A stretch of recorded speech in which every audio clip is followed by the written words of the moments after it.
Oz here, FishTankTV.com, bringing you an update. It's been about a little over a week since I've done a video. Did that on purpose because I wanted to show some growth on some things, especially some newer plants I got in from Dr. Tim.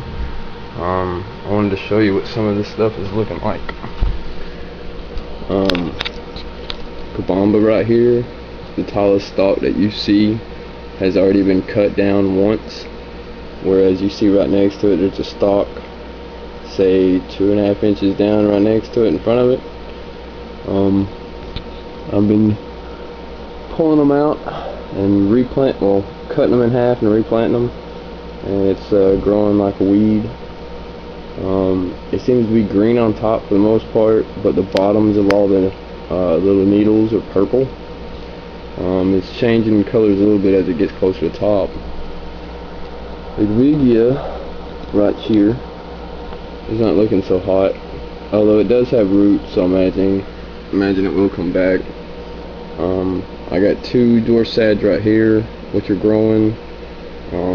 They have roots. The roots are growing good. I put 2 in a 10-gallon to try and propagate it in a 10-gallon.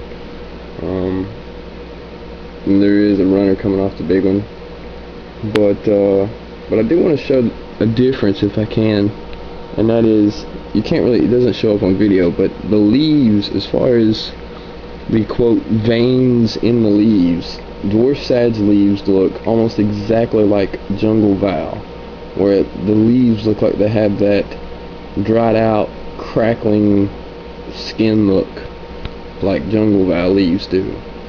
And dwarf sag, Sagittarius subulata, has its veins looks like cracked skin, kinda. Easy way to tell it's not narrowleaf chainsword. Whoa, that does not show up very well.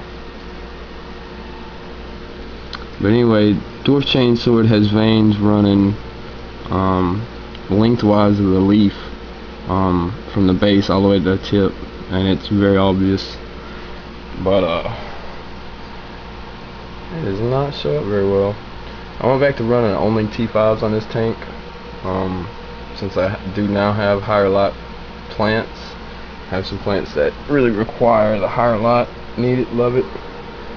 But trimmed a lot of stuff back, trimmed all my valves back, thinned out my swords, thinned out some crypts in the back, and my poly crypts right here up front. This is all Crypto-T up front, with some Aponzitons towards the back.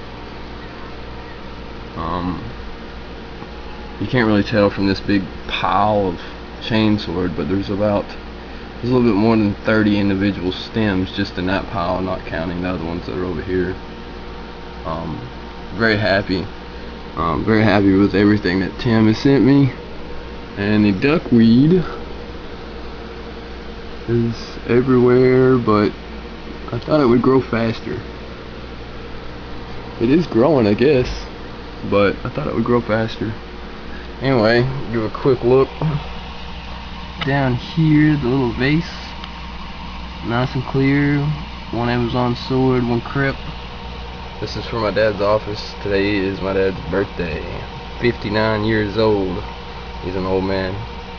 Thought I'd do something cool for him, so that's it. About to give it to him here in a minute for his little birthday party. And here's a 10-gallon dwarf sag, Anacreus. The piece on the left was about 1/4 inch above the sand when I put it in there on Thursday of last week, and it's now grown. It's taller than the other piece on the right, which has not grown at all. So everybody knows about Anacreus. We'd love to know a few things. We got some Kabamba planted in here. Again, the dwarf sag, micro sword, the hygrophila in the back. I've got a stem from that had a lily on it from a banana plant that I'm trying to get to propagate in here. Vinny told me how to do it, so we'll see if it works. I have snails and some kind of unknown worm in here. See if I can get one to show up. Okay, that line. Oh. Right at the tip of my finger, that line is a worm. It doesn't want to show up, but It's so tiny. This camera sucks. And I got Java Fern over here, baby one down there, baby one up there. And my Java moss from like a year ago is apparently still attached to this driftwood and is growing, I've noticed. I thought that was really cool. But anyway, y'all let me know what you think. Here's my dude. Angel's starting to get some color in him. Starting to fatten up too. He eats a lot. Little ram down there. She's so cool. I would show y'all the bristle nose. Oh yeah, you can see the bristles. They don't really show up very well. But if you can see right there in the middle of the cave, that is a bristlenose pleco. If you are looking at the bristles on his nose, or on the top of his head, he's upside down. I love that fish. Very weird. Let me know what y'all think. By the way, I'm only using these little crappy Whisper 515 filters, one on each side, with an air stone. So, appreciate comments. Please rate and subscribe. This is Oz, Mr. Chainsword, FishTankTV.com. Thanks.